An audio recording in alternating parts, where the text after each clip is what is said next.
বন্ধ হয়ে গেল সাত ভাই চম্পা। ধারাবাহিকের ফ্লোরে দেখা গেল সেট ভেঙে নিয়ে যাওয়া হচ্ছে জিনিসপত্র।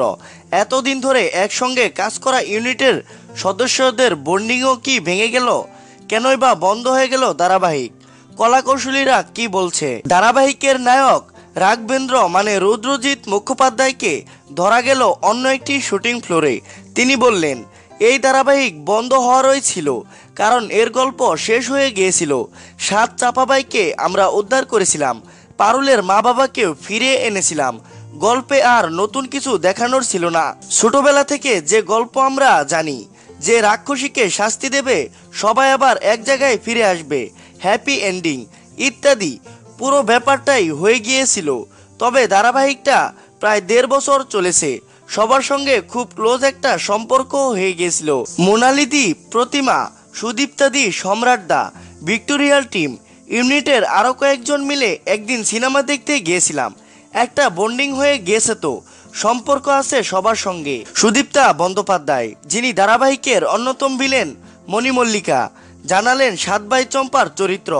প্রতিদিনের কাজ ইউনিটের সদস্যদের খুব মিস করছি, একটা অভ্যাসের মতো হয়ে গিয়েছিল, খুব বাজেভাবে মিস করছি আর কি। সাত ভাই চম্পার পর আপাতত টেলিভিশনে কাজ না করারই ইচ্ছে, কারণ এখন আমি যাই করব মনে হবে মণিমল্লিকা কথা বলছে। এই ধারাবাহিকের আগে 1.5 বছর আমি টেলিভিশনে কাজ করিনি। আমারও অনেক কিছু শেখার আছে, জানার আছে, নিজেকে এক্সপ্লোর করার আছে। এই জন্যই কোনো একটা রিক্সে যেতে চাইছি না। ধারাবাহিকের নায়িকা পারুল প্রতিমা চক্রবর্তী বলেন, খুব খালি খালি লাগছে।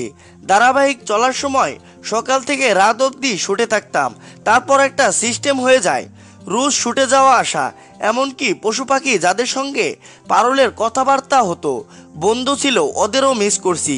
সবাই তো ভাই ছিল, আরশোলা ভাই, শুয়োপোকা ভাই, পিঁপড়ে ভাই, প্রজাপতি বন্ধু, খুব মিস করছি। যদিও পশু পাখিরা রিয়েল ছিল না, কম্পিউটার গ্রাফিক্সে তৈরি করা হতো। অভিনয় করতে করতে প্রিন্সেস প্রিন্সেস ফিল চলে এসেছিল রিয়েল লাইফেও। সবাই পারুলকে খুব ভালোবেসেছে, চরিত্রটা করে আমারও খুব ভালো লেগেছে। এতটা চরিত্রের মধ্যে ঢুকে যাওয়ার পর সেটা থেকে বেরিয়ে আসতে একটা স্পেস লাগে, এখন সেই স্পেসটার মধ্যেই আসি। একটা ধারাবাহিক শুরু হলে একদিন বন্ধ হবে। যদি টিআরপির দিক থেকে দেখি তাহলে যে খুব খারাপ ছিল সেটা নয়, গল্পের দিক থেকে নতুন কিছু শেখানোর ছিল না। এরপর চলছে জোর করে ফেনিয়ে ফেনিয়ে গল্প এগিয়ে নিতে যেতে হতো। ঠিক সময় গল্প শেষ হয়ে সবার জন্যই ভালো হয়েছে। এতদিনের অভ্যাস কি সহজে যায় একসঙ্গে সিনেমা দেখতে যাওয়ার সময়? তাই বের করে নিয়েছেন ইউনিটের সদস্যরা। সোশ্যাল মিডিয়া ও মুঠোফোনে যোগাযোগ তো আছেই, আবার হয়তো অন্য কোনো ফ্লোরে একসঙ্গে কাজের সুযোগ পেয়ে যাবেন তারা। আবার শুরু হবে সাত ভাই চম্পার স্মৃতি ঘেরা আড্ডা।